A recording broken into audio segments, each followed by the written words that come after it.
O, sa mahilig maglagay ng tubig dyan sa inyong cooling system, ayan ang nangyayari sa water pump nyo.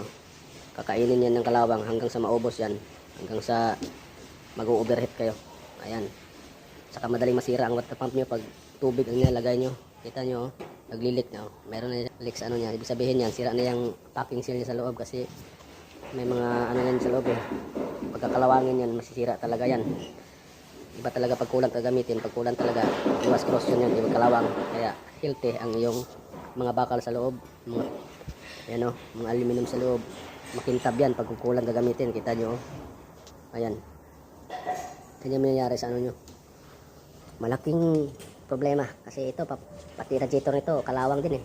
Pumapasok din ng kalawang kasi wala yun. Dito pa nga, kalawang na oh. Lalo na siguro pag radiator nito. Lahat buo. Buong system nito, kalawang. So kayo maglalagay talaga ng tubig. Dapat kulang, 50-50 man lang, okay na.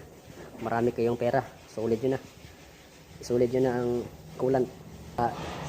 Maganda ang takbo ng yung cooling system. Wala kayong isipin, hindi madaling masira ang yung water pump. Pag daling masira, mag-overheat kayo, hindi kayo makapag-rock and roll yan. Alright? Close the wall. Oh yeah.